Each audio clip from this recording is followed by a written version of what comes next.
મોરબીનું જે આંદોલન છે તે હજુ પણ ચાલુ જ છે. એવામાં વેગળવાવ એક ગામ છે, ત્યાં આ વીજ લાઈન જે છે તે પસાર થવાની છે. કલેક્ટરે પ્રેસ કોન્ફરન્સમાં એવું કહી દીધું કે જ્યાં પણ અહીંના જે આ ગામના જે ખેડૂતો છે એને જો અહીંયાથી આમ વીજ લાઈન પસાર થાય તો એ લોકોને કંઈ વાંધો નથી, તે લોકો સહમત છે. ત્યાર પછી જેતપર ગામની જે ખેડૂતની કમિટી છે એ આ ગામની સાથે મુલાકાત કરી કે ભાઈ આ ગામની જે ટીમ છે તેને ત્યાં બોલાવી અને આખી વાતચીત કરી. પછી આખો જે દ્રશ્ય છે તે કંઈક અલગ જ જોવા મળ્યા.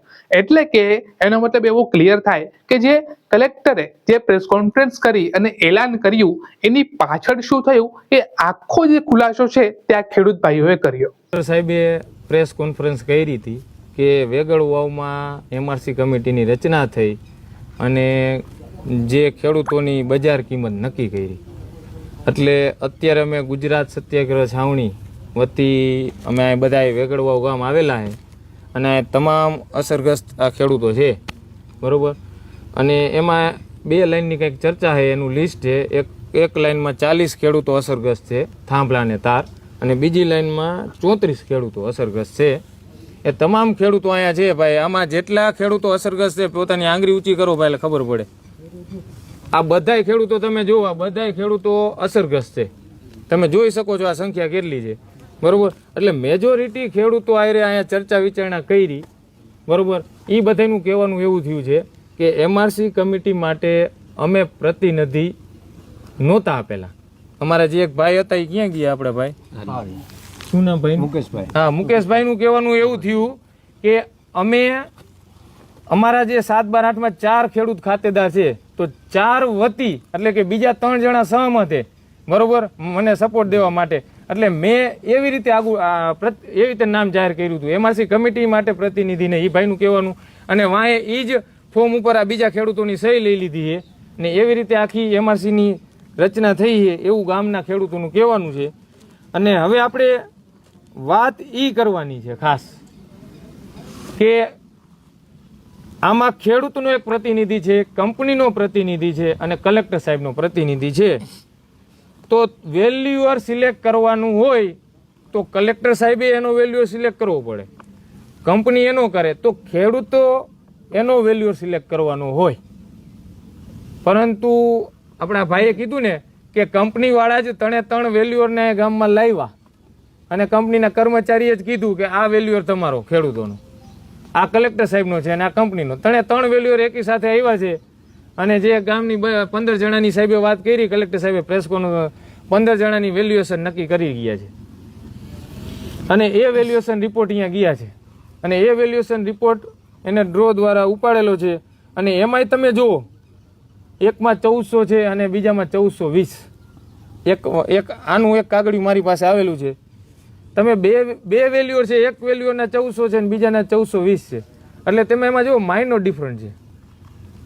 પણ ગમે એ વેલ્યુઅર હોય ને, વેલ્યુએશન કાઢવા આવે ને તો મેજોરિટી ગામમાં 5-25 જણાને પૂછતા હોય ને બધા રેફરન્સ લેતા હોય દસ્તાવેજના, એના આધારે વેરિએશન ફક્ત 20 રૂપિયાનું હોય ને એવું ઓછું બને, એમ વેરિએશન વધુ આવતું હોય છે, સમજાણું. એટલે આમાં 20 રૂપિયાનું જ વેરિએશન આવેલું છે.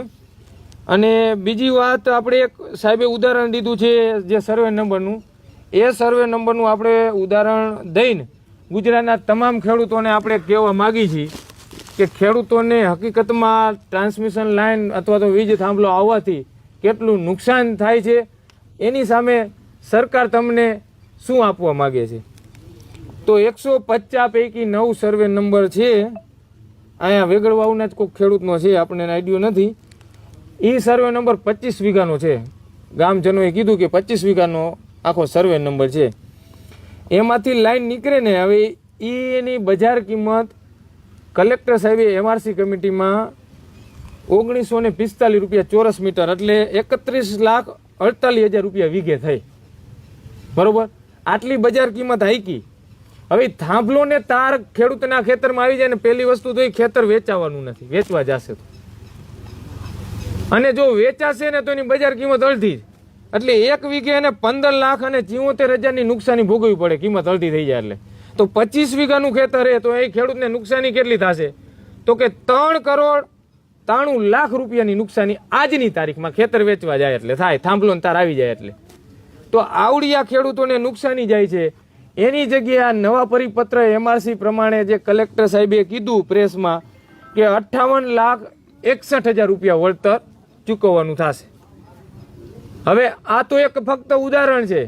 આ ઉદાહરણને ધ્યાને લેવાનું કે હકીકતમાં નુકસાની 3,93,00,000 અને એની સામે 58,61,000 વળતર મળે છે. આ પરિપત્ર જે આવ્યો છે કે થાંભલો જે જગ્યા રોકે એના 2 ગણા બજાર કિંમતના અને જે તાર નીચેની જગ્યા છે એના બજાર કિંમતના 3 ભાગે નહીં, એટલે કે 33.33% નહીં, ફક્ત 30% આપે છે. એ પરિપત્ર મુજબ તમને 58,61,000 આ સર્વે નંબર વાળાને મળે છે. તો ગુજરાતના ખેડૂતો તમે વિચારો કેટલું નુકસાની છે અને સરકાર તમને શું આપી રહી છે. એટલે દરેક ખેડૂતો જાગૃત થાવ અને જે હકીકતમાં જે અને ટેલિગ્રાફ ટેગ તો એમ જ કહે છે કે સંપૂર્ણ નુકસાની કંપનીને ચૂકવવાની છે. ગુજરાત સરકારે નથી ચૂકવવાની અને કેન્દ્ર સરકારે નથી ચૂકવવાની. અને બીજું એક વાત આપણે એ કહેવા માગી છીએ કે કલેક્ટર સાહેબશ્રીએ પ્રેસ કોન્ફરન્સમાં કીધું કે પહેલા વળતર મળતું હતું બરોબર, જે ભાઈ સાહેબે એને 979 જે ડીએલવીસીમાં ભાવ નક્કી કર્યા એ પ્રમાણે કેતું વળતર હતું 14,74,000 ને અત્યારે જે વળતર એ જે 1945 રૂપિયા ચોરસ મીટર થયા 58,61,000. એટલે કલેક્ટર સાહેબે એવું કીધું પહેલા વળતર મળતું હતું એનું હવે ચાર ગણું મળે છે. પરંતુ આપણે જે ખેડૂતો ભાઈએ કીધું ને કે અમારી બધાની માગણી શું છે, પ્રવર્તમાન બજાર કિંમત એટલે કે હાલની બજાર કિંમતના 4 ગણા જોઈ છે. પહેલા મળતું હતું એના 4 ગણાની માંગ ખેડૂતોની નથી. બરોબર ને ભાઈ? ખેડૂતોની માંગણી છે હાલની બજાર કિંમતના 4 ગણા. પહેલા મળતું હતું તો તમે એમ કહેશો 2003માં અહીંયા 30,000માં થાંભલો નાખી ગયા ને અત્યારે તમને 58 લાખ મળે તો 30 લાખના તો તમને અત્યારે 1000 ગણા રૂપિયા દઈ. એટલે હા, એટલે એની આગલાની અમે જે આગલા વળતર મળતા હતા એની કમ્પેરિઝન કરવાની વાત નથી કરતા ખેડૂતો. ખેડૂતોની માંગણી સ્પષ્ટ છે. એટલે અહીંયાથી અમે સરકારશ્રીને, કલેક્ટર સાહેબને અને તમામ અધિકારીને કહેવા માંગીએ છીએ અમારી માંગણી જૂના વળતરના જે મળતું હતું એના 4 ગણા નહીં. અમારી માંગણી સ્પષ્ટ છે હાલની બજાર કિંમતના 4 ગણા જોઈ. આ ખેડૂતોની સ્પષ્ટ માંગણી છે. બાકી બીજા કોઈ ખેડૂતોનું કઈ કેવું હોય સલાહ સૂચન આપો. અમે અહીંયા ગયા એટલે 3 ટોકન હતા. 3 ટોકન ઉપાડતા એમાં 2 ટોકન ઉપાડવાના, એમાં જે નીકળે એ રીતે એવડે લોકો ભાવ નક્કી કરતા હતા. પણ અહીંયા તમે કેટલા જણા ગયા હતા ગામના? અમે ગામના 100 જણા હતા. 6 જણા હતા. એટલે 6 જણાની એમઆરસી કમિટી બનાવેલી હતી. કોઈ બોલાવ્યા હતા કઈ રીતે? નહીં, બસ બોલાયા હતા ફોનથી. કંપનીએ બોલાવ્યા, કલેક્ટરે બોલાવ્યા હતા? કંપનીએ? કલેક્ટરે નહીં, કંપની એ લોકો અહીંયા લેવાયા હતા અને મેકી ગયા હતા અમને. એ ચિઠ્ઠી નીકળી એમાં શું બજાર ભાવ હતો ને કેવી રીતે વચ્ચે રસ્તો કાઢ્યો એનો? એ જોયું ને? હા, બજાર ભાવ હતો ચિઠ્ઠીમાં એક 1410 હતા અને 1940-50 એ ભાવ હતા. 2 ભાવ આવ્યા. એટલે 2 ભાવ ખોલ્યા તો વચ્ચે કેવી રીતે રસ્તો કાઢ્યો? પછી તો એમનો નિર્ણય કર્યો કે આ રીતની બજાર ભાવ થાય એમ. પ્રશ્ન અહીંયા છે તમે 6 જણામાંથી ચીઠી ઉપાડવામાં તમે હતા કે તમારા સિવાયના હતા? ના, અમે નતા, બીજા ખેડૂત હતા અમારા સિવાય. નામ કયા ખેડૂત હતા? ખેડૂત એકનું નામ સાગરદાન ગઢવી અને એક ભાવેશભાઈ દલવાડી. જે ખેડૂત અત્યારે મીડિયા સામે આવ્યા તે? હા, અને એક દરબાર હતા. 3 ખેડૂત.